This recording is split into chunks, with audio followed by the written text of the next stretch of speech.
Başladıram ekran qeydini də daha sonra YouTube'a yerləşdirəcəm inşallah. İzləmək istəyənlər oradan təkrar izləyə biləcəklər. Deməli müəllimələr, bizim savad təlimi və nitqin inkişafı var. Savad təlimi və nitqin inkişafı biz bilirik ki, əsasən savad təlimini biz 5-6 yaşda tədris edirik. Yəni 5-6 yaş qrupu məktəbə hazırlıq qrupu üçün. Bəs sual yaranır ki, bu yaş dövrünə qədər, çünki bizim standartlarımız var, axı alt standartlarımız var. Bundan əlavə də biz nitqin inkişafını hansı məşğələdə uşaqlara aşılayırıq? Əlbəttə ki, ətraf aləmə tanışlıqda. Çünki bilirik ki, bizim ətraf aləmə tanışlıq məşğələmiz necə adlanır? Yazarkən onu planlaşdırmada yazanda necə yazırsınız? Ətraf aləmə tanışlıq və nitq inkişafı. Yəni 1 yaşdan 5 yaşa qədər siz ətraf aləmə tanışlıq və nitq inkişafı qeyd edirsiniz. Artıq 5-6 yaşda isə savad təlimi tədris olunur. Və 1-5 yaşa qədər siz ətraf aləmlə tanışlığın 2 hissəsi var idi. Bir var idi müsahibə, bir var idi müşahidə. Müşahidə hissəsi ətraf aləmlə tanışlıqdır. Müsahibə hissəsi isə nitq inkişafıdır.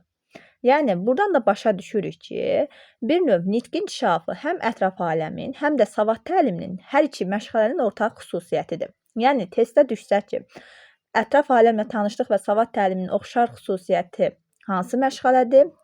Nitqin inkişafıdır və yaxud da nitqin inkişafı hansı iki məşğələnin ortaq cəhətidir? Həm savad təliminin, həm də ətraf aləmin. Və bizim savad təliminin əsas başlığı oxuyaq və yazaqdır. Oxuyaq və yazaq deyirik, amma məktəbə qədərdə nə oxumaq yoxdur, nə yazmaq yoxdur. Bəs başlığımız niyə belə adlanır? Ona görə ki, biz bir növ məktəbə qədərdə onun bünövrəsini qoyuruq. Yəni, oxuyaq və yazağın təməllərini qoymuş oluruq. Və bu təməlləri necə qoyuruq? Oxuyaq hissəsinə nələr daxildir? Yazaq hissəsinə nələr daxildir? Onların hər birini açıqlayacağam. Baxın, əgər oxuyaq hissəsini tapmaq istəyirsinizsə, bu MİQ qəbulunda iştirak edən müəllimələr də bilər. Həmçinin indi sertifikasiyada siz iştirak edəndə görəcəksiniz. Ən çətin suallardan biri savad təlimindən bundan düşür ki, məsəl üçün verir, oxuyaq hissəsinə daxil olanları qruplaşdırın, yazaq hissəsinə daxil olanları savad təliminin oxuyaq hissəsi və yazaq hissəsi. Bunu tapmaq üçün yöntəmimiz nədir? Oxuyaq hissəsi həmişə nitqin şifahi metodudur. Nitqin şifahi metodunda nələr var?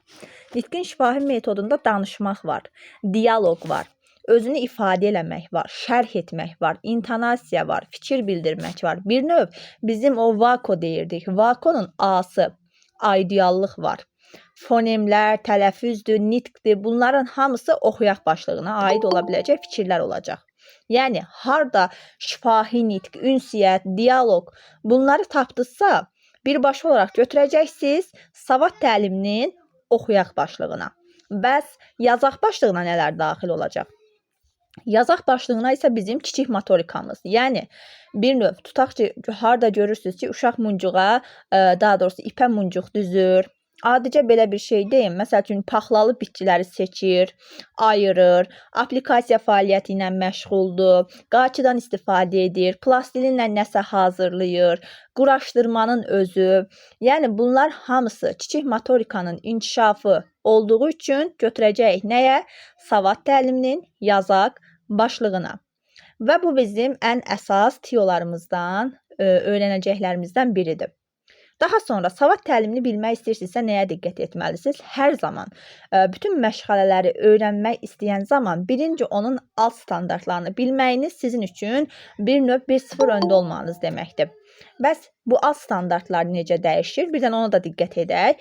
Baxın, biz bilirik ki, savad təlimi 2.2, yəni idraki inkişaf sahəmizin ikinci əsas standartı olan nitqi dinləyib anlayır, rabitəli danışır və nitq etiketlərindən istifadə edir əsas standartının 2.2.4 və 2.2.5 alt standartları bizim bu məşğələmizə xidmət edir. İndi bir dənə onları da analiz edək, ondan sonra keçək. Birinci kiçik qrupda necə idi? Birinci kiçik qrupda uşaq danışıq səslərini müxtəlif dil vahidlərində heca, söz tələffüz edirdi. Yəni, birinci kiçik qrupda biz hələ hecaları və sözləri öyrədirik. Uşaq hələ heca və sözləri tələffüz edir. Ana, ata, yəni hələ uşaqda tam olaraq cümlə burada yer almır. Artıq ikinci kiçik qrupdan etibarən cümlələr xüsusi rol oynayır. Artıq uşaq bir növ hecaları yox, sözləri və cümlələri öyrənir. daha çox söz və cümlənin üzərinə bir növ köklənmiş oluruq.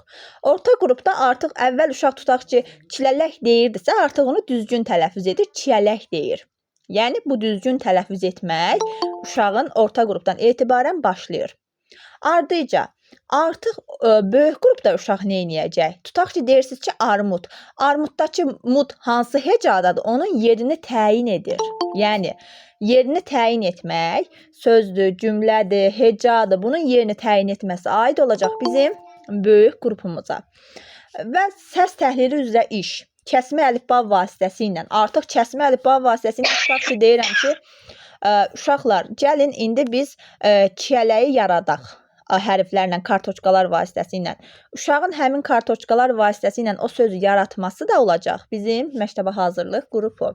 Daha sonra keçdik 2.2.5 alt standartına.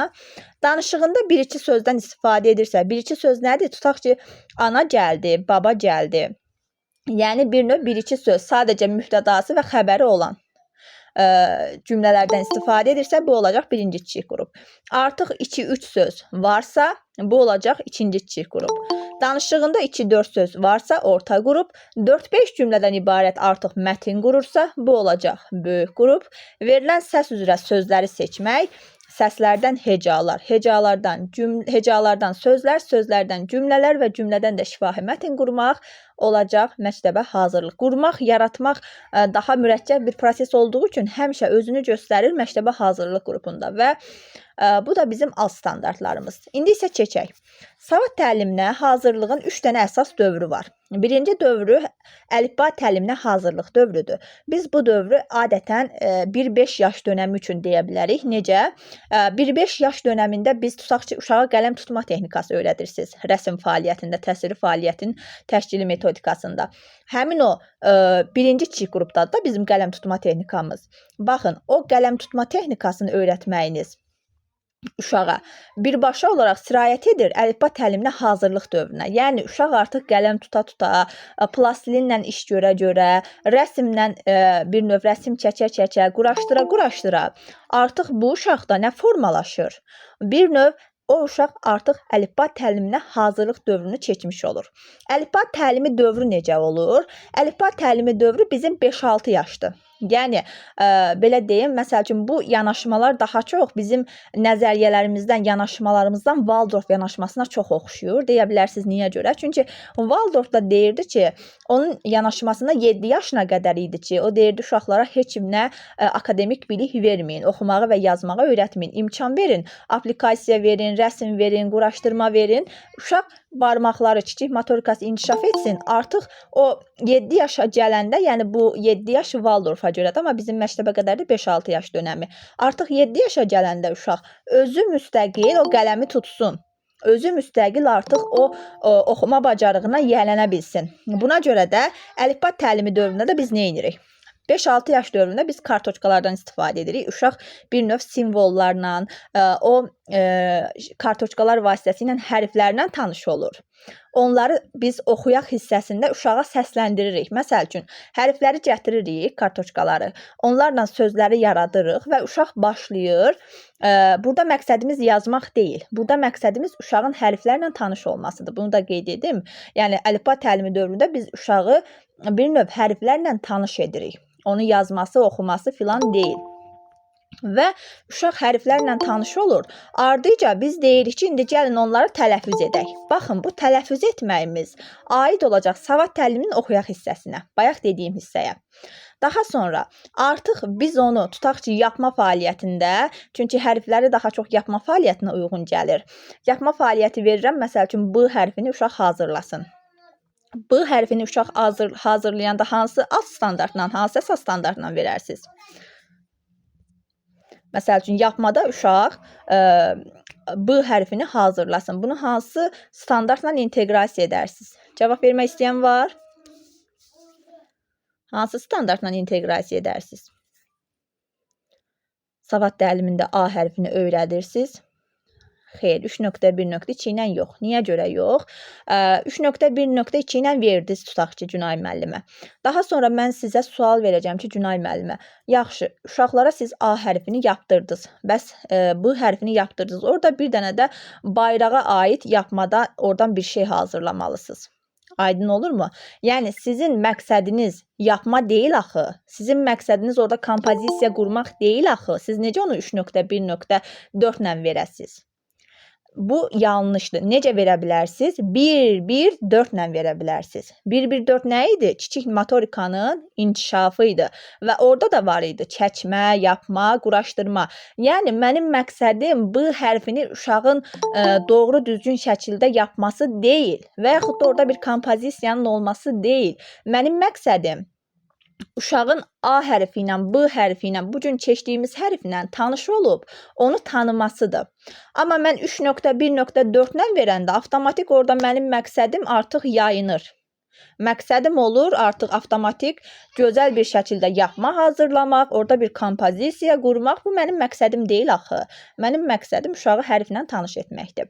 Buna görə də biz veririk 1-1-4 ilə və beləcə biz uşağı əlifba təlimi dövründə oxuyaq və yazaq kimi materiallar vasitəsilə hərfi tanıma və oxuma qabiliyyətini inkişaf etdiririk. Bu bizim əlifba təlimi dövrümüz. Əlifba təlimindən sonraki dövr isə keçir artıq bizdən bir növ məktəbə, yəni ibtidai sinif dönəminə. Və ibtidai sinif dönəmində də artıq və təsiri fəaliyyətlərdə hüsnü xətt təlimi də, yəni bunlar hamısı bizə aid deyil. Bunlar artıq keçir bir növ məktəbdə müəllimənin fəaliyyətinə. Bu belə. Savad təlimi nəyi öyrənir? Savad təlimi dili və nitqi öyrənir. Dil nədir, nitq nədir? Dil ictimai bir, dil insanlara xas olan bir ünsiyyət vasitəsidir. Dil bizim burada olan bütün müəllimələrin dili Azərbaycan dilidir. Düzdürmü? Amma bizim hər birimizin özünə məxsus bir nitqi var. Yəni dil ümumidir, ictimai bir hadisədir, amma nitq fərdi hadisədir.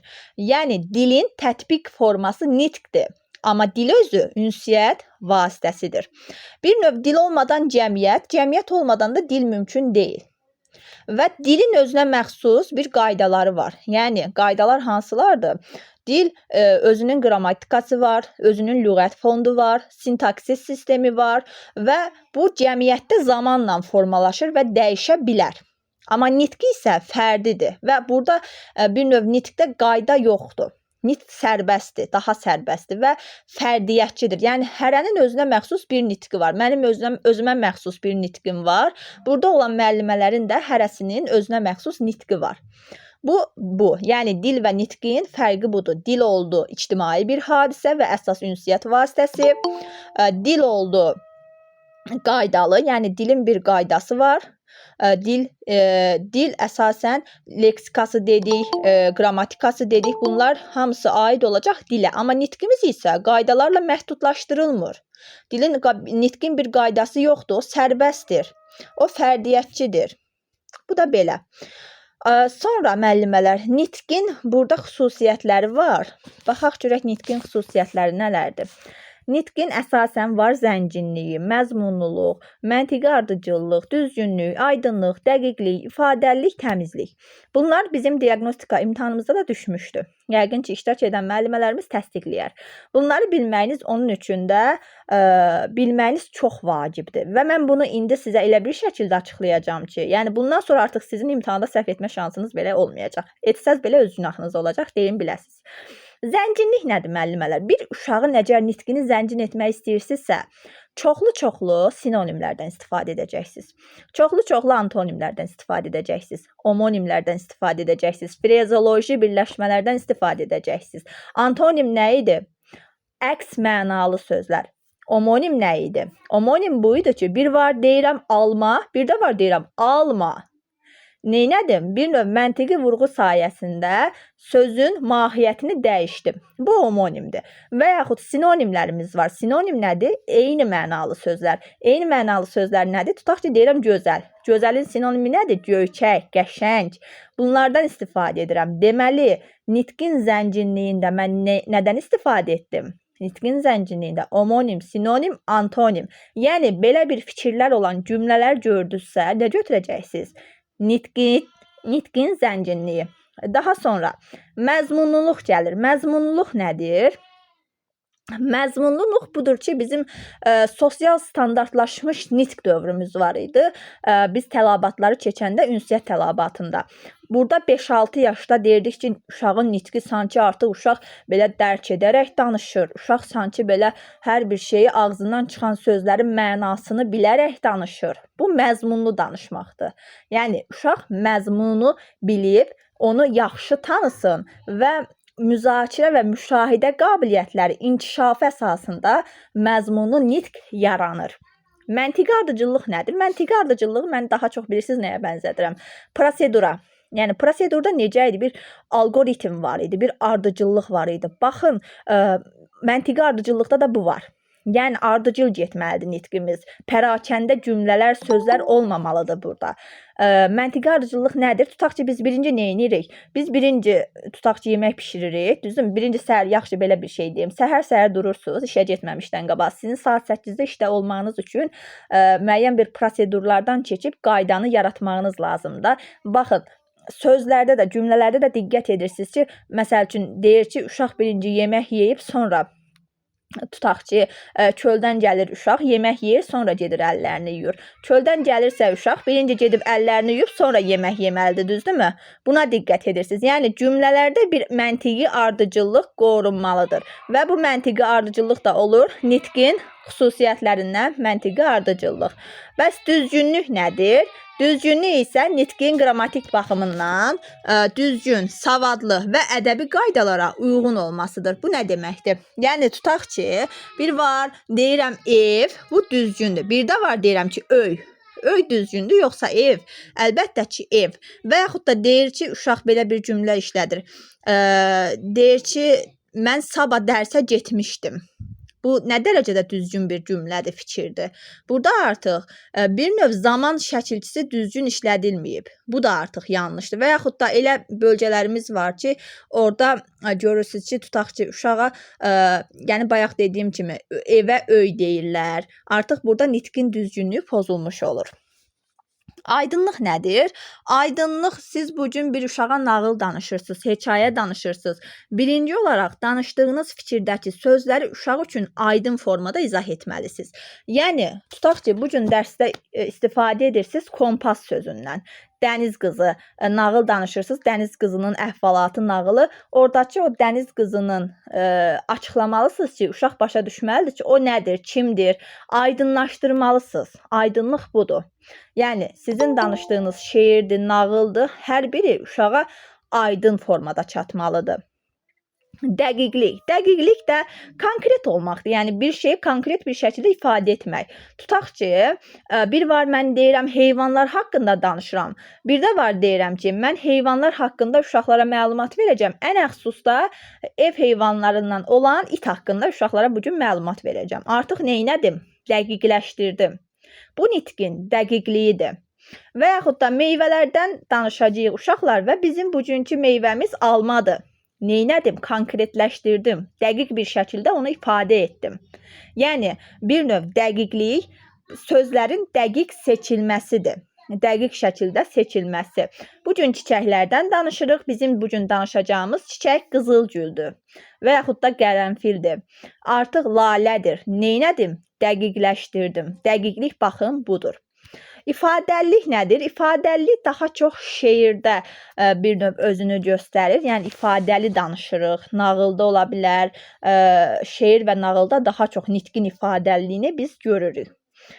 Canlı, təsirli bir formada ifadə olunması ifadəlilikdir. Təmizlik isə nədir? Təmizlik isə parazit sözlərdən, çovud ifadələrdən istifadə etməmək, həmçinin xarici yad dillərdən götürülmüş sözlərdən də istifadə edilməməsi adlanır təmizlik. Yəni, bugün mən familiya deməyə əvəzinə soyad deməliyəm. Bu nitqin təmizliyinin pozulması deməkdir. Mən onun yerinə özümüzün olan sözlərdən istifadə edirəm, fikirlərdən istifadə edirəm. Bu nitqin təmizliyinin qorunması deməkdir. Amma tutaq ki, mən istifadə edirəm fisiyo, uje. Bunlar artıq nitqin təmizliyini pozur. çəngəl əvəzinə vilka deyirəm. Nə olur? Artıq nitqin təmizliyi birbaşa olaraq pozulmuş olur. Bura qədər aydın oldu müəllimələr? Dil, nitq, nitqin xüsusiyyətləri aydındır müəllimələr. Sual olan varsa versin. Daha sonra keçdik nəyə? Keçirik nitqin funksiyaları var. Nitqin funksiyalarından birincisi nominativ funksiyadır ki, nominativ funksiya bizim elə birbaşa aid olacaq ətraf aləmlə tanışlıq məşğələsində ki, o bayaq dediyi nitq inkişafı aid idi. Nitq inkişafının iki hissəsi var idi, müşahidə, müsahibə. Baxın, nominativ funksiya bizim o hissəyə daha çox aiddir. Niyə görə? Çünki nominativ funksiyada uşaq daha çox neyiniyir?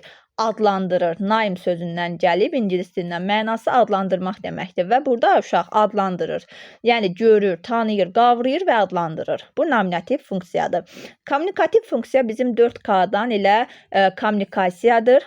Yəni kommunikasiya nə idi? Ünsiyyət.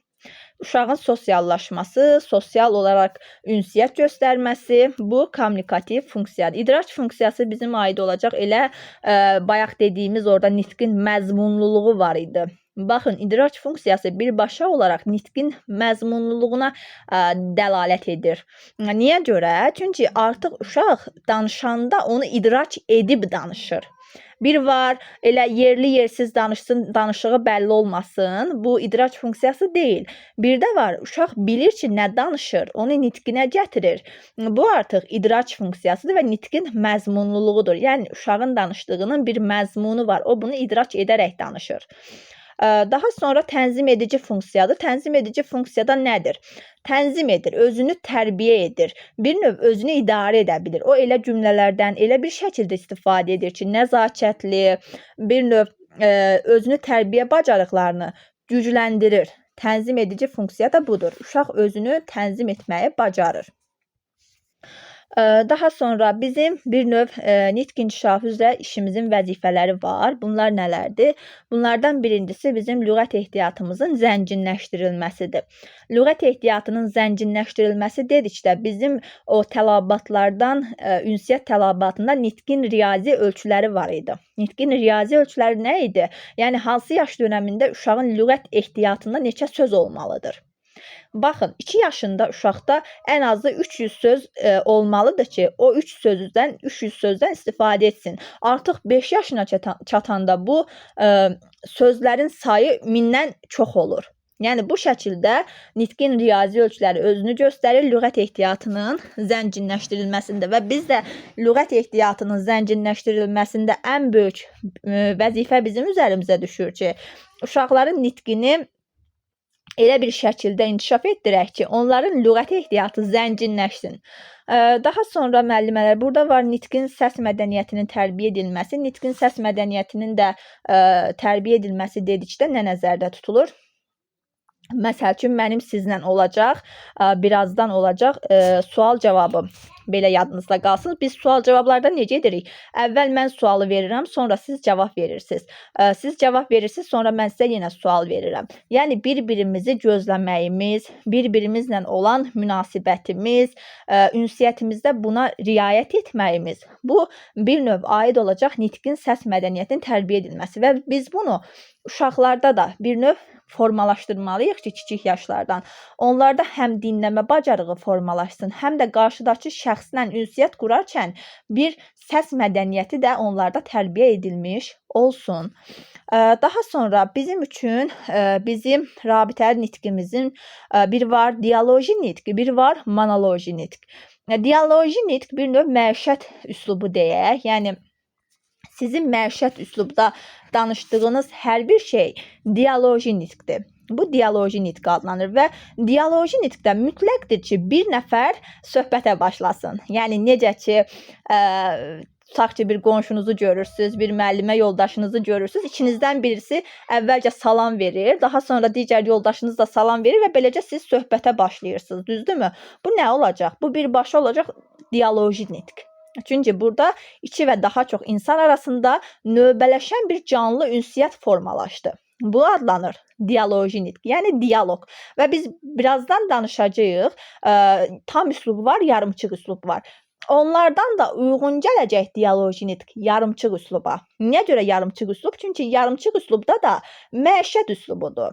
Orada da biz məişətdə istifadə etdiyimiz sözlərdən, gündəlik dialoqlardan, oyunlardan, sual-cavablardan istifadə edirik. Bu bizim dialoji nitqimiz və ən əxsus qayda yadınızda qalsın ki, rabitəli nitqin ən yüksək forması monoloji nitqdir. Monoloji nitq dialoji nitqin əsasında yaranıb və rabitəli nitqin ən yüksək formasıdır. Bu yadınızda qalsın. Testlərdə bəzən bu qarışıq şəkildə verilir. Deyir, dialoji nitq ən əsas məfhumdur, amma yanlışdır. Ən əsası monoloji nitqdir və monoloji nitq nədir? Bir şəxsin danışdığı, əvvəlcədən hazırlıq etdiyi nitq formasıdır. Tutaq ki, sizin nağılı uşaqlara oxumağınız, şeiri uşaqlara oxumağınız bağça üçün deyirəm. Bu özü bir monoloji nitq nümunəsidir. Amma diktorlardır, aparıcılardır, teleaparıcılardır. Bunların hər birinin nitqi monoloji nitqdir. Və monoloji nitq bir növ struktur baxımından sadədir. Lakin məzmun baxımından daha genişdir. Yəni, bir növ danışan şəxs elə bir şəkildə dil materialları seçməlidir ki, o bilməlidir ki, tamaşaçı, onu izləyənlər, onu dinləyənlər ondan hansı dil üslubunu istəyir. Və buna uyğun şəkildə o danışmağı bacarmalıdır. Baxın, monoloji nitq budur. Monoloji nitqə uyğun gələcək nələr? Mühazirələr, məruzələr, nağıl danışma, bütün bunlar hamısı özünü göstərəcək monoloji nitqdə. Bura qədər də aydın oldu mu müəllimələr? Bu belə. Sual olan var monoloji, dialoji nitqdən. Daha sonra bizim nitqin yazılı və şifahi növləri də var. Bir var yazılı nitqimiz, bir də var şifahi nitqimiz. Bəs bunlar arasındakı fərq nədir? Belə bir şey deyim, insanın ağzından söz çıxandan sonra onu biz geri qaytara bilmirik. Yəni, o artıq mümkünsüz olur. Amma yazılı nitqdə nəsə bir səhv buraxan kimi onu tez bir zamanda düzəldə bilirik. Düzdürmü? Yəni, fərqin əsas biri budur. Artıq şifahi nitqdə bir növ belə bir şey deyim ki, deyir, dil yarası sağalmaz, xəncər yarası sağalar. Yəni, bir növ artıq bizim dilimizlə ağzımızdan o çıxan bir kəlmə söz artıq dəyişə bilmərik onu biz. O ağızdan çıxıbsa, o elə də qalacaq. Amma yazılı nitqdə biz bunu bir növ dəyişə bilərik, korrekt edə bilərik. Korrekt edə bilmək nə deməkdir? Yəni, düzəliş edə bilərik. Şifahi nitq canlı və qarşılıqlı bir şəkildə olan nitqdir və spontandır, plansızdır, formal deyil, yəni az formaldır və qalıcılıq cəhətdən də keçicidir. Yəni, yaddaşa bağlı olaraq qalıcı ola bilər və şifahi nitqdə bizim emosiyalarımız, hisslərimiz, hətta yalan danışıb danışmamağımız belə bizim nitqimiz vasitəsilə qarşı tərəfə ötürülə bilir. Bu şifahi nitqin xüsusiyyətidir. Amma mən yazılı nitqdə bir növ hisslərimi, o emosiyalarımı o qədər də bildirə bilmərəm. Düzdür, bəzən tutaq ki, şairlərdir, yazarlardır, onların yazdıqları fikirlərdə biz onu hiss edirik. Amma mənim yazdığım fikirlər o qədər də orada mənim emosiyam, ifadəm özünü o qədər də göstərmir. Fərqi budur. Və yazılı nitq adətən tək tərəfli olur. Oxucular üçün hazırlanan bir nitqdir və dəqiq və tam cümlələr burada öz əksini tapır. Burada emosiya və ifadə yoxdur. Yəni, bunlar özünü burada göstərmir. Bu da belə. Bura qədər də sualınız var, yoxsa yoxdur müəllimələr?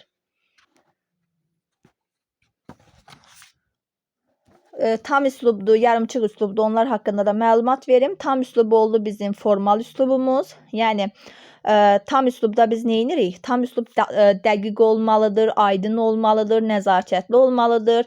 Və burada da biz daha çox monoloji nitqdəki kimi mühazirəçilərdir, diktorlardır, müəllimlər tərəfindən istifadə olunan bir üslubdur. Yarımçıq üslub isə məişətdir, uşaqların oyun prosesində istifadə etdiyi bir üslubdur ki, bu da Şerbanın nitq üslublarıdır ki, o nitq üslublarını iki hissəyə, yəni tam üslub və yarımçıq üslub olaraq ifadə etmişdir.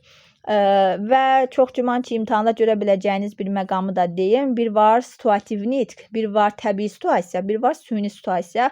Təbii situasiya budur ki, tutaq ki, Birazdan biz sizlə təbii şəkildə dialoq quracağıq, ünsiyyətə girəcəyik. Bu olacaq təbii situasiya.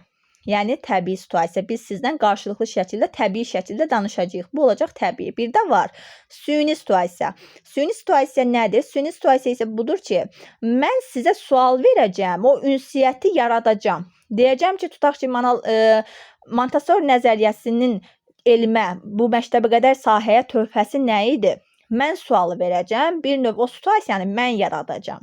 Bu artıq süni situasiyadır və müəllim tərəfindən yaradılır və yaxud da evdə uşaqla anası tərəfindən, valideyn tərəfindən yaradılan bir situasiyadır. Yəni süni və təbii situasiyada belə bir şəkildə fərqlənir.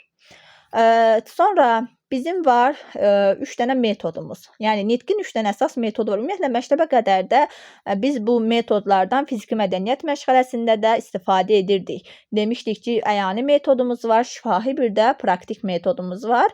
Əyani metod nədir müəllimələr? Əyani metod budur ki, bir var bizim prinsiplərdən əyanilik prinsipimiz, bir də var nitqin əyanilik metodu. Fərqi nədir? Əyanilik prinsipində uşaq sadəcə baxır. Yəni bir şəkildirsə, uşaq ona baxır. Bu əyani prinsipdir. Testdə görsəz ki, uşaq nəyəsə baxır, burada nitqin əyanilik prinsipi əyanilik metodu özünü göstərmir. Bu sadəcə əyani prinsipdir. Bəs nitqin əyani metodu nədir desəz, nitqin əyani metodu budur ki, uşaq həm baxsın, həm də danışsın. Tutaq ki, uşaq müşahidə edir. Gəzintidir, hər hansısa bir şəkil göstərirsiniz, şəkli görür, baxır və onun üzərində başlayır danışmağa. Bu nitqin əyani metodudur. Yəni burada həm əyanilik, üstəgəl həm də ünsiyyət. Bu olacaq nitqin əyani metodu. Daha sonra nitqin şifahi metodu var. Şifahi metod nədir? Burada artıq əyanilik, praktiklik heç biri olmayacaq. Sadəcə danışacağam. Sadəcə bir növ neyniyəcəm? İzah edəcəm. Aydın şəkildə fikirlərimi ifadə edəcəm. Ünsiyyət quracağam. Bu olacaq şifahi metod. Yəni şifahi metodda heç bir şəkil, əşya filan olmur. Sadəcə dialoq, ünsiyyət olur. Bu şifahi metodumuzdur. Praktik metod nədir? Praktik metod budur ki, bir növ bizim əyani əməli fəaliyyət deyirdik. Orada necə idi? 4K-dan, daha doğrusu bizim Vakodan kinestetik öyrənmə tərzi deyirdik. Yəni burada uşaq həm tutaq ki, nəsə bir şey hazırlayacaq, həm də hazırlaya danışacaq. Yəni hərəkət də olacaq, danışmaq da olacaq. Bu artıq olacaq nitqin praktik metodu. Tutaq ki, uşaq bir layihə hazırlayır və layihə hazırlaya başlayır danışmağa.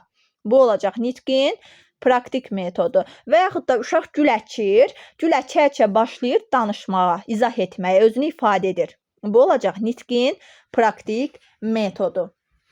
Əlavə olaraq biz müşahidə metodundan istifadə edə bilərik. Müşahidə metodu da bir növ əyani metoda oxşardır. Yəni burada da uşaq müşahidə edir və müşahidə əsasında nəyi müşahidə edirsə, nələri müşahidə edirsə, onlar arasındakı fərqli oxşar cəhətləri öyrənir və bunu sözlərlə ifadə edir.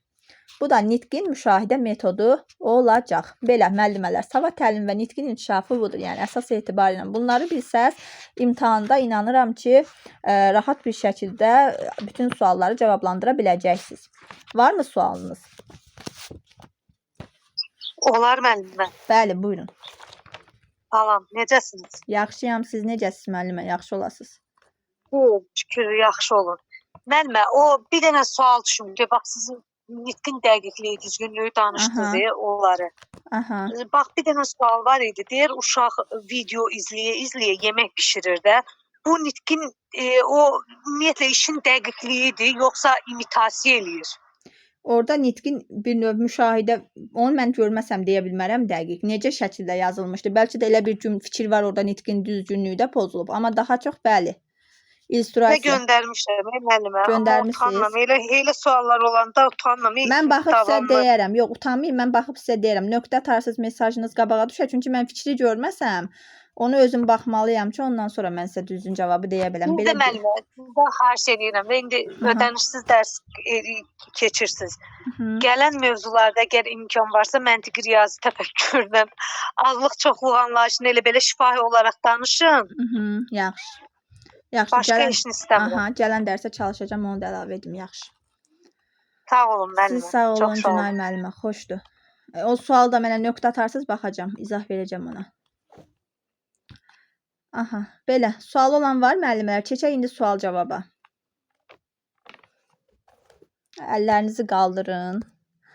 Bir-bir nəzəriyyələrdən bu gün sizlərə sorğu-sual edəcəm. Çünki sonuncu paylaşdığım videomuz nəzəriyyələr üzərində idi. Başlayaq. Aha. Başqa yoxdur sual-cavab iştirak etmək istəyən müəlliməmiz. Yaxşı. Mətin İsmailzadə yazılan profil sizlə başlayaq. Salam müəllimə, buyurun. Salam. Müəllimə, Montessori nəzəriyyəsində müşahidə yoxsa müsahibə? Müşahidə. Montessori'də hansı səriştələr var idi? Müstəqil öyrənmə səriştəsi idi müəllimə. Çünki o, mən sizin qeydinizə də baxmışam, fərdi işi əsas götürürdü. Aha, bəs elə yaxşı bir yerə toxundunuz.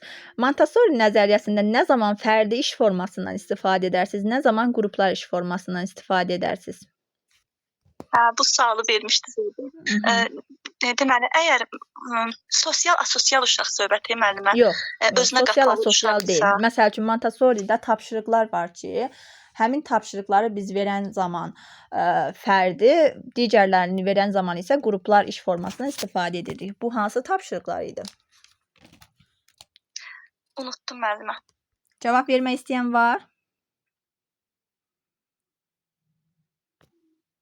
Məsəl üçün Montessori'də nə zaman siz verərsiniz fərdi iş formasını, nə zaman siz verərsiniz qruplarla iş formasını. Deyim onda özüm müəllimələr. Əgər fərdi iş formasını vermək istəyirsinizsə, daha çox didaktik, puzzle, mozaikalarla iş ola bilər ki, burada fərdi iş formasından istifadə edirsiniz. Amma qruplarla iş formasını daha çox verəcəksiniz riyaziyyat tapşırıqlarında, hesab əməliyyatlarında. Aydın oldu? Bəli. Aha, bəs Montessori nəzəriyyəsində də sensor inkişaf, sensor hiss üzvləri vasitəsilə uşağın ətraf mühiti dərk etməsi var. Emiliyada da bu var. Bəs fərqi nədir müəllimə? Müəllimə, Emiliyadakı sensor tərbiyə burada elə bir ki, nəsə düzəltməkdə, qunsu güşəsini nəsə düzəltmək, nəsə yaratmaq. Amma ki, bu Emiliyadaydı. Amma Montessori'dəki sensor inkişaf burada... Yaxşı, mən izah edeyim. Adınız necə oldu müəllimə? Əfsanə. Əfsanə müəllimə. Baxın Əfsanə müəllimə, belə bir şey sizə deyim. Emiliyada biz sadalayırıq. Orada baxmısınızsa, indi PDF-də filan qarşınıza çıxıbsa, bir dənə diqqət edərsiniz, sadalayırıq orada. Deyirik görmək, eşitmək, dadmaq, toxunmaq, düzdürmü? Orada bir növ onları sadalayırıq. Amma Montessori'də isə birbaşa deyirik ki, uşaq bir növ sensor hiss üzvləri vasitəsilə ətraf aləmi kəşf edir. Ətraf aləmi hiss edir. Fərqi budur ki, bizim burada sadaladığımız, Emiliyada sadaladığımız görmək rəsm məşğələsidir. Belə yadınızda qalsın. Yəni, görür rəsm, eşidir musiqi məşğələsi. Aydın olur nə demək istəyirəm? Toxunur, kəşf edir, ətraf aləmi tanıyırsa, bu da olacaq ətraf aləmə tanışlıq məşğələsi. Aydın oldu mu? Bu da olacaq. Bəli, Emiliyada. Amma Montessori də sensor mədəniyyət toxunması idi. Deyək ki, uşaq bir növ papye-maşedir, sensomotor oyunlardır, yapmadır, cildir. Bunlar vasitəsilə Montessori nəzəriyyəsinin uşaqları, bu yanaşmanın uşaqları neynirdi? Daha çox görürdü və toxunurdu. Aydın oldu mu? Amma Emiliyada isə bir növ hamısı. Emiliyada isə hamısı. Həm görmək, həm eşitmək, həm toxunmaq. Aydın oldu müəllimə, budur fərqi. Daha sonra Montessori ilə Emiliyanın başqa fərqi nə olar desə, başqa fərqi budur ki, hər ikisində oxşar cəhət yaş qruplarının olmasıdır. Bu ortaq cəhətləridir. Yəni hər ikisində yaş qrupu var. Fərqli-fərqli. Fərqləri isə budur ki, Montessori'də mərhələli öyrənməyə görədir. Yəni şuurlu və şuursuz. Hə? 1, 3, 3. Aha, bəli. Amma Emiliyada isə balacalar böyüklərdən öyrənsin deyəydi. Bəli. Balacalar bilmədiklərini böyüklərdən öyrənsin deyəydi. Emiliyada müəllimin rolu necə idi? Emiliyada, deməli, Montessori'də müəllim gözə görünməz icra edici idi. Emiliyada isə müəllim sadəcə bələdçi adlanırdı. Necə bələdçi idi Emiliyada? Cavabdeh Emiliya da bələdçi idi. bələdçi. Cavabdeh. Mənəvi bələdçi Valdorfdadır. Cavabdeh.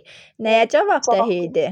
Ona cavabdeh idi ki, müəllimə uşaqların özlərinin qərar verməsinə cavabdeh olan bələdçi idi. Deməli, Emiliya nəzəriyyəsində hansı səriştə üstündür? Qərar qəbul etmə. Bəli. Aydın oldu. Daha sonra Montessori'də isə müstəqil öyrənmə, bir də problem həll etmə. Ünsiyyət də deyə bilərikmi Montessori'yə, yoxsa o daha çox geri planda qalırdı? Ünsiyyət daha biraz geri planda Bəli, qalırdı. geri Çünki planda onlar qalırdı. fərdi iş üstünlüyü idi daxil. Düzdür, bəli. Amma buna baxmayaraq görürsüz, orada qruplar iş forması var. Bəli, var. Qruplarla iş forması var, düzdür. Amma daha Emiliyada daha çox. Emiliyada daha çox ən yaxın əməkdaşlıq, ünsiyyət, sosiallıq burada öz əksini tapır, doğrudur. Daha sonra Emiliyada dedik müəllimin rolu oldu. Cavabdeh bələdçi. Bəli, və burada da hansı səriştə? Qərar qəbul etmə səriştəsi. Bəs Valdorfda da var problem həll etmə səriştəsi. Montessori'də də var problem həll etmə səriştəsi. Bəs fərqləri nədir müəllimə? Bilmədim mən onu. Fərqi budur ki, Montessori daha çox riyaziyyat yönümlü idi problem həll etmədə. Misallar, hesablamalar bu cəhətdən problem həll etmə, yəni uşaqları bu cəhətdən yetişdirirdi. Amma daha doğrusu Valdorfda isə o qeyri-müəyyən dünya ilə başa çıxa biləcək uşaqlar, yəni gün gələcək dünya sıfırlanacaq deyirdi Valdorf. Və bu dünya sıfırlananda onun yaratdığı uşaqlar bir növ həmin dünya ilə su olmayacaq, qaz olmayacaq, işıq olmayacaq, bir növ onlarla başa çıxa biləcək. Aydın oldu mu? Bu idi fərqi. Montessori'də riyaziyyat yönümlü idi problem həll etmə, amma Valdorfda isə necə oldu? Daha çox qeyri-müəyyən dünyanın problemləri ilə başa çıxa bilən uşaqlar yetişdirmək idi. Bəs belə bir şey deyim. Emiliyada cütlər iş forması var, bir də kollektiv iş forması var da. Məsəl üçün Emiliyada cütlər iş formasını nə zaman tətbiq edərsiniz, kollektiv iş formasını nə zaman tətbiq edərsiniz?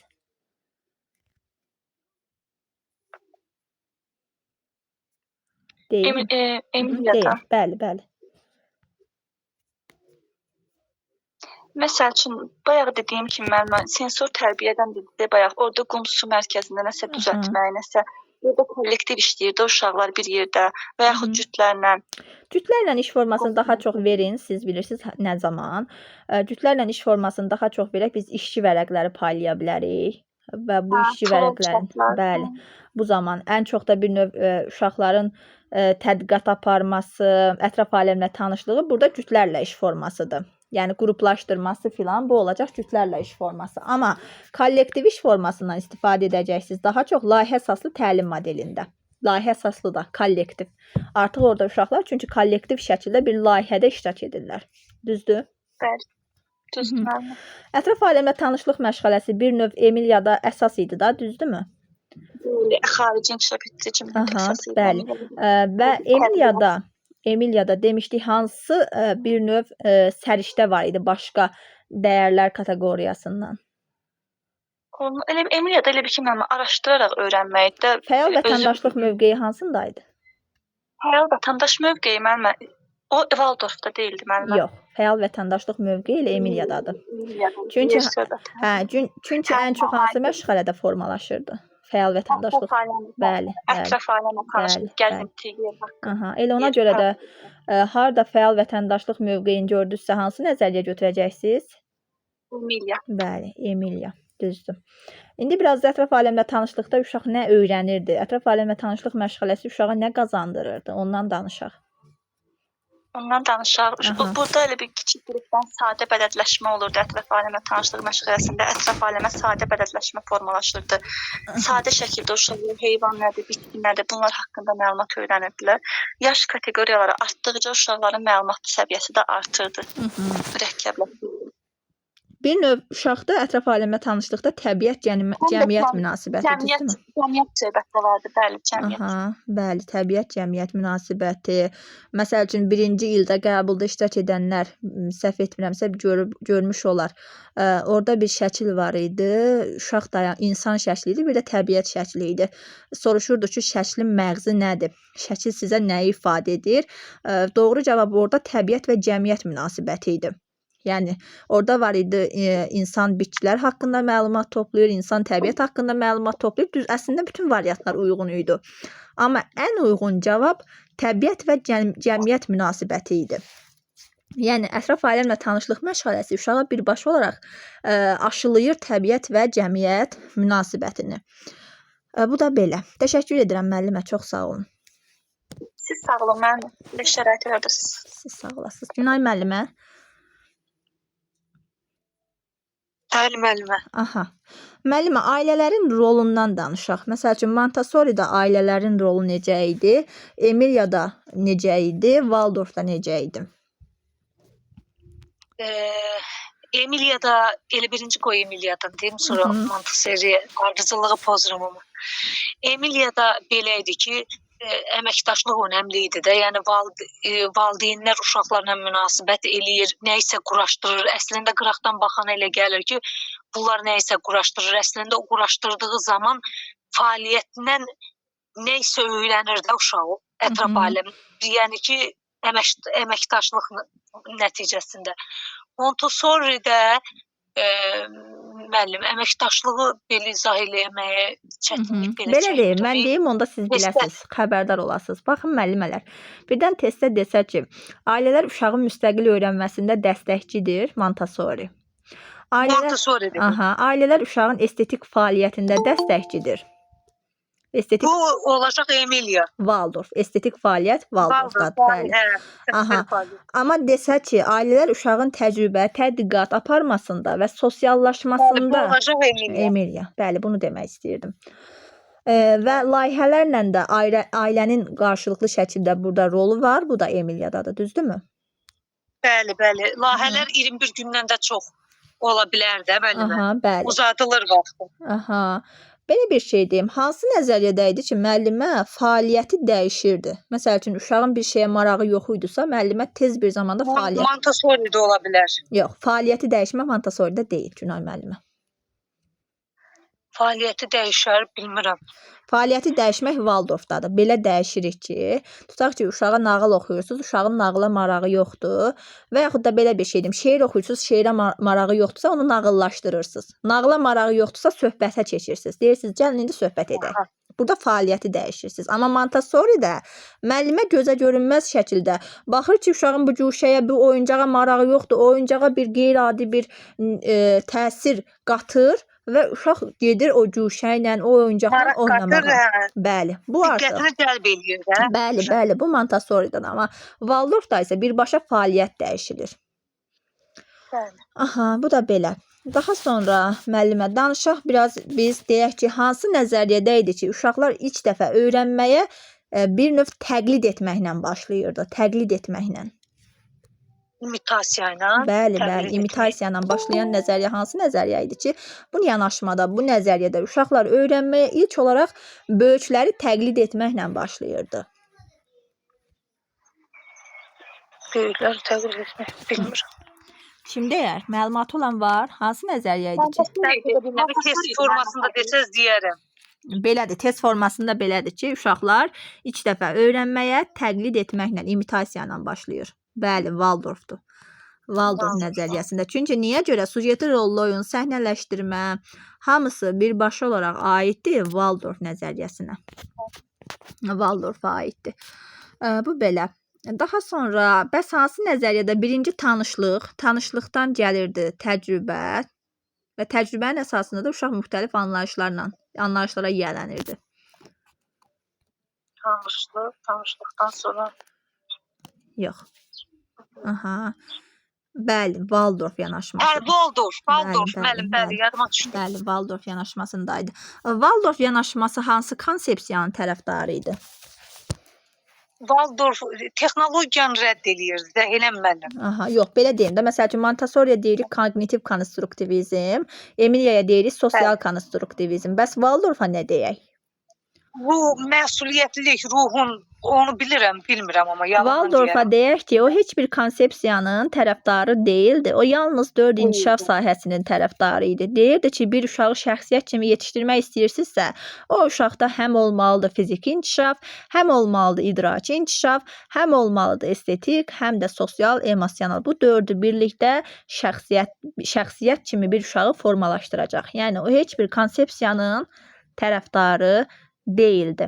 Bəs Narsız müəllimə, mən sizdən çox şey öyrəndim. Allah and olsun, mən nəzəriyyələri belə bilirəm. İlk dəfədir ki, sizin dərsinizdə mən də əlavə nələrsə öyrəndim. Bilmirdim mən onları. Yox müəllimə, dərinliyi ilə bilməyiniz yaxşıdır ki, mövzuları. Nə qədər dərinliyi ilə bilsəz, imtahanda o qədər rahat olacaq. Üzdən hamı bilir. Bu dəqiqə müəllimələrin %90-ı soruşun, hamısı sizə mən demədiklərimi deyəcək. Mənə lazımdır.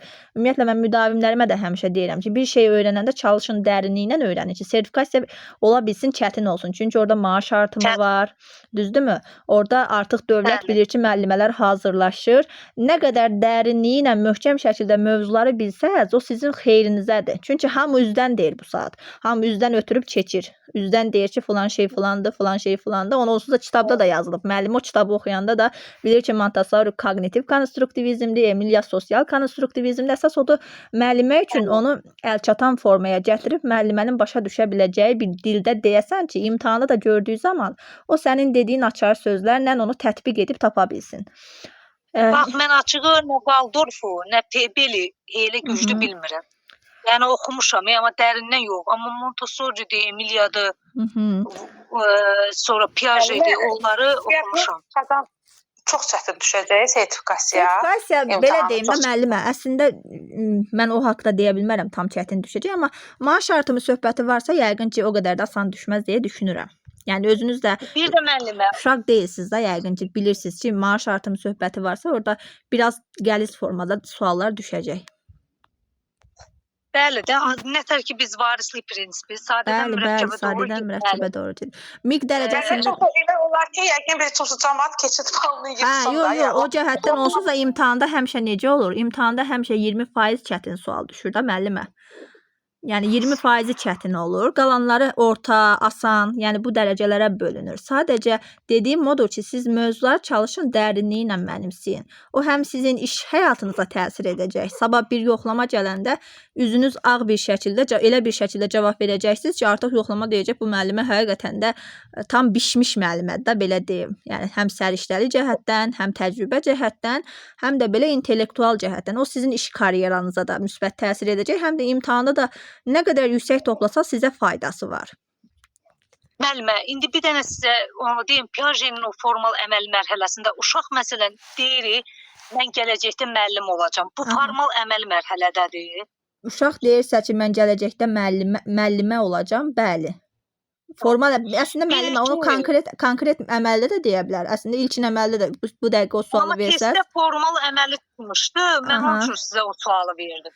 Hə, bir növ orada uşaq əgər işini sistemli şəkildə planlaşdırırsa, artıq onu deyirsə ki, mən bunu edəcəm, bu məndə alınacaq, işini sistemli şəkildə planlaşdırmaq, bəli, formal əməlidədir. Bax, indi siz dediniz, Emilia nəzəriyyəsində cavabdeh bələdçi, bax onu mən indi sizdən öyrəndim. Mən bilirdim gözə görünməz Montessori'dir.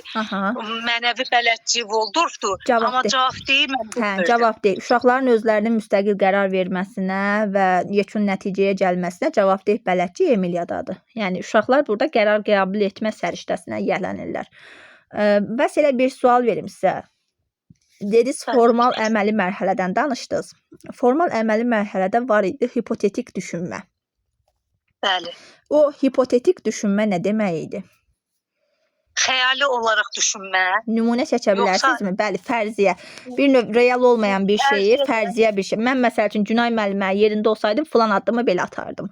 Mənim də imkanım olsaydı mən bu saat filan ölkədə Maldivlərdə idim və yaxud da Hollandada idim. Bu artıq nədir? Bir növ hipotetik düşünmədir. Pis istəkdir müəllimə, vallahi çox pis istəkdir. Bu adlanır hipotetik düşünmə və hipotetik düşünmədə aid olacaq formal əməl. Yəni real olmayan, adicə sizə sual verirəm ki, Günay müəllimə, tutaq ki, sizin qanadlarınız var. Siz qanadlarınızla ilk olaraq hara uçmaq istəyərdiniz? Bu sualı verirəmsə, bu deməli sizdə hipotetik düşünmə formasıdır. Düzdürmü? Bəli. Bu da yadınızda qalsın, çünki imtahana düşmə ehtimalı var. Məsəl üçün belə bir sualı verəcək və soruşacaq bu anlayışın adı nədir və hansı mərhələdə formalaşır. Müəllimə bilir ki, belə bir anlayış xəyali bir, yəni bir növ başqalarının maksimum imkanlarına baxıb özünün minimum imkanlarını əsasən qərar vermək hipotetik düşünməkdir. Bu belə. Bu da belə. Başqa sizə nədən sual verim müəllimə? Hansı mövzunu yaxşı bilirsiniz? Deyin, ondan sual verim. Yox, bilmədiyimi istəyirəm ki, elə öyrənəm. Febeldən, Waldorfdan verin. Febeldən, Waldorf. Bilmədiklərimi belə öyrənmək istəyirəm. Aha, yaxşı. O bildiklərimiz var. Aha, bəs belə bir sual verim sizə. Waldorfda da mənəviyyat var, Frebeldə də mənəviyyat var. Bəs fərqi nədir? Bax, bilmirəm. Hə. Cavab vermək istəyən varmı müəllimələr? Məsəl üçün, Frebeldə də deyirik ki, mənəviyyat var, Waldorfda da deyirik mənəviyyat var.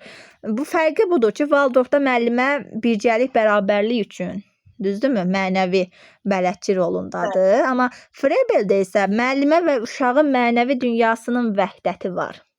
Və həmçinin mənəviyyat yaranır oyun prosesində Frebeldə. Yəni, Frebel deyirdi ki, oyunda yalnız uşağın fiziki, əqli yox, həm də mənəvi cəhətdən də uşaq inkişaf edir. Aydın oldu indi fərqi nədir? Orada da müəllimə var da vətəndaşlıq. Orada da var da vətəndaşlıq. Frebeldə bir növ əbədi yaşarlılıq prinsipi var. O, bir növ milli kimliyin dərkidir. Frebeldə milli kimliyin dərki. Yəni, o daha çox xalqa, xalq yaradıcılığına, əbədi yaşarlılıq prinsipi budur ki, yəni dövr gələcək, zaman gələcək, biz olmasaq belə, bizim xalqımızın adət ənənəsi, xalqımızın o muğamımız deyək də, bizim ən qədim ənənəmiz, ən qədim sənətimiz nədir? Muğam. Düzdürmü? O neçə əsrlərdir, kimlər gəlib, kimlər gedib, amma görürsünüz, hələ də yaşayır. Baxın bu, bəli, bu əbədi yaşarlılıq prinsipi Frebel nəzəriyyəsində və milli kimliyin dərki. Bunlar hamısı Frebel nəzəriyyəsində əsasdır. Bu belə. Daha sonra Günay müəllimə var vəhdət. Vəhdət sözünü biz iki nəzəriyyədə işlədirik. Biri Montessori'dir, bir də Frebel'dədir.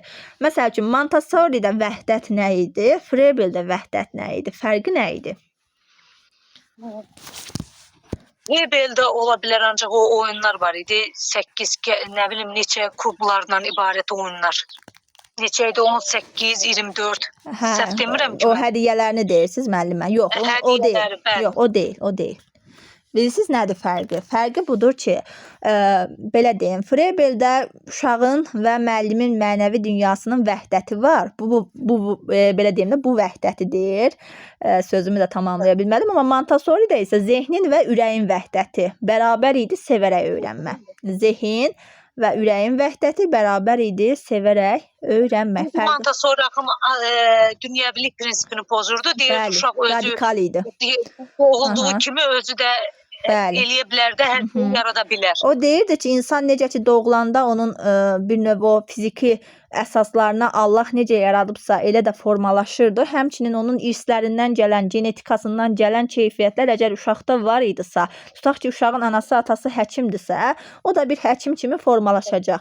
Yox, əgər onun irsiyyətində, genində belə bir şey yoxdursa deyirdi, o heç vaxt uşaqda formalaşmayacaq. O bu yanaşmadaydı. Təşəkkür edirəm Günay müəllimə, çox sağ olun. Sağ olun, siz sağ olun müəllimə. Sağ olun. Sonra Afaq müəllimə. Bəli müəllimə. Axşamınız xeyir. Salam müəllimə. Salam. Hər vaxtınız xeyir müəllimə. Afaq müəllimə, danışın, siz cuşələrdən sual istədiniz, elə baxırdım bayaqdan. Cuşələrdə var idi bizim, belə deyim də, cuşələr bizim daxili mühitdir, yoxsa xarici mühitdir? Daxili mühitdir. Daxili mühitdir. Bəs daxili mühitlə xarici mühitin fərqi nə idi? Xarici mühitdə uşaqlar gəzərək öyrənir, toxunaraq belə də, yəni bağçanın həyətində olur, çöldə də ola bilər, məsəl üçün ekskursiyada gedə bilər. Ancaq bağçanın daxilində olanda cuşələrdə yəni öyrənir də, qapalı şəraitdə öyrənirlər. Hansı daha strukturlaşmış idi? Daxilində olan. Bəs belə bir fikir olsa ki, məsəl üçün daxili mühit daha geniş olmalıdır, daha təhlükəsiz olmalıdır uşaqlar üçün, razısınız, yoxsa? Bəli. Aha, xeyr, razı deyilik. Çünki hər ikisi rahat, geniş, təhlükəsiz olmalıdır. Hər Hər ikisi, ikisi, bəli, hər ikisi uşağın öyrənməsi üçün bir növ şərait yaratmalıdır ki, uşaq hər ikisində də öyrənə bilsin. Yəni bu hər ikisi üçün də aiddir. Rahat, təhlükəsiz öyrənmək üçün açıq olması. Daha sonra bizim var idi inkişaf etdirici mühitin 3 dənə komponenti var idi. Fiziki mühit, sosial mühit, bir də zaman. Aha. Zaman mühiti. Bunlardan hansı bizim inklüziv təhsil var idi müəllimə? Orada bir növ daxil olmalar var idi. Sosial mühit. Sosial mühit. Sosial mühit deyirsiniz yoxsa zaman mühiti? Sosial müəllimlə uşaq arasındaydı. Zaman ancaq. Düzmü dedim mən? Belə deyim müəllimə, zaman mühiti olar. Çünki bir növ uşağın adaptasiyası idi axı. Birinci nöqtəvi, sonra hissəvi, sonra da tam daxil olma. Düzdürmü? Bu nə üçün idi? Uşaqların adaptasiyası üçün idi ki, uşaqlar bir-birinə adaptasiya ola bilsinlər. Əvvəlcə məşğələ zamanı bir yerdə olurdu. Sonra müəyyən bayramlar. Yox, əvvəlcə bayramlar olanda olurdu. Sonra məşğələlər zamanı, sonra isə bütün günü bir yerdə olurdular. Məşğələlər deyəndə aktivite məşğələlər, təsviri fəaliyyət, musiqi filan, düzdürmü?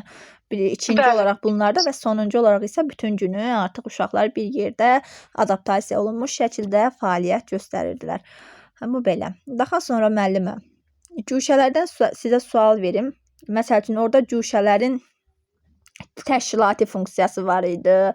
Sonra hansı funksiyaları var idi? İnkişaf etdirici funksiyası var idi, bir də tərbiyə edici funksiyası var idi. Baxın, bu üçünü inkişaf etdirici mühitin bayaq sadaladığım o 3 komponenti ilə necə əlaqələndirərsiniz? Müəllimə, mən belə elmi cəhətdən belə nə danışa bilmirəm, nə də belə şey eləyə bilmirəm. Ancaq test zamanı necə deyim? Amma miksiz yoxsa sertifikasiyasız müəllimə? Sertifikasiya. Sertifikasiyası, amma nitqiniz də formalaşmalıdır müəllimə. Müsahibə üçün siz axı danışmalısınız, özünüzü ifadə etməlisiniz. Çünki insan deyir, danışdığı qədərdir, özünü ifadə etdiyi qədərdir. Siz düşünə bilərsiniz, amma düşündüyünüzü nitqinizə gətirmirsinizsə, mən nə bilim siz nə düşünürsünüz, düzdürmü? Bəli, yəni ona görə də o nitqinizi də inkişaf etdirmək lazımdır. İnşallah ki, nə qədər oxusaz da çalışın. Mən həmişə deyirəm öz müdavimlərimə də ki, mən olmadığım müddətdə belə qrupda bir-biriniz üçün ən azı həftədə bir gün təşkil edin. İndi siz də bir gün təşkil edin, bir dəfə dərsi siz izah edin, bir dərs götürün, bir dəfə digər müəllimə izah etsin. İnsan həmişə öyrədən zaman öyrənir. Həm nitqiniz açılar, həm də bir intellektual cəhətdən də inkişaf eləmiş olarsınız. Bunu sınayın. Başa düşməyinə düşürəm. Ancaq danışanda lor dildə danışıram. Fikrimi tam necə deyim, izah eləyə bilmirəm. Amma başa düşürəm. Hər bir şey demək olar ki, başa düşürəm. Aha, yaxşı. Testdə onda yaxşı olacaq. Əsas odur müsahibədən də inşallah ki, ona kimi çalışarsınız, nitqiniz inkişaf edər və özünüzü ifadə edə bilərsiniz. Əlavə olaraq müəllimələr, sizə nə deyə bilərəm? Bir dəqiqə.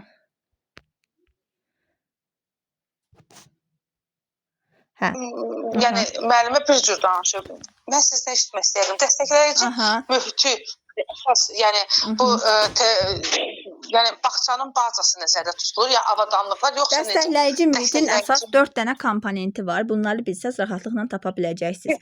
Fiziki inkişaf, yox, budur. Birincisi budur ki, sağlam maddi texniki bazadır. İkincisi sağlam infrastruktur. Üçüncüsü sağlam psixoloji mühit. Dördüncüsü isə təhlükəsiz təlim şəraitidir ki, bu təhlükəsiz təlim şəraiti bizim 1.3 əsas standartımız olan təhlükəsizlik qaydalarına əməl edir. Əsas standartının tələblərini qorumağımızdır.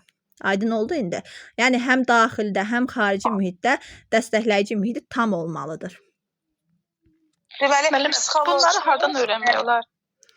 Hardan öyrənmək olar? Mən deyirəm, qeydlərinizi götürərsiniz, videodan sonra baxacaqsınız. Oradan götürüb yazarsınız. Yəni budur. Bundan sizə bu videonu atacağam. Bəli, YouTube-a yerləşdirəcəm inşallah ki, oradan götürüb izləyib özünüz üçün qeydlərinizi götürərsiniz. Yenə nə qədər boş vaxtım olsa çalışacağam belə dərslər təşkil edim, sizi maarifləndirim. Belə, sualınız yoxsa dərsi yekunlaşdırım, dərsim olacaq. Bir də müəllimələr, sizə qısa bir iyun qrupum haqqında da məlumat verim. İyunun 1-dən etibarən qrupumuz fəaliyyətə başlayacaq. Həftədə 3 dəfə dərsimiz olacaq. Ödənişimiz 40 manatdır və siz bütün mövzuları necə ki, burada tam əhatəli dərinliyi ilə mənimsəyirsiniz, orada da həmçinin. İndi burada vaxtımız qısıtlıdır. Mən o qədər də hələ dərinliyinə gedə bilmirəm. Amma qruplarımızda, ödənişli qruplarımızda vaxtımız 2 saat, hətta 2 saat yarım olur deyə orada tam şəkildə mövzular suallar sizə əhatələnmiş və testlərlə izah olunur. Belə, video yüklənisi də atacağım, amma siz də aktivliyinizi göstərin, kanala abunə olun, yorumlarda öz şərhinizi yazın, mənə dəstəyinizi göstərin ki, mən də sizə dəstəyimi belə göstərə bilim. Belə, görüşərik inşallah müəllimələr. Özünüzə yaxşı baxın, görüşərik. Sağ olun.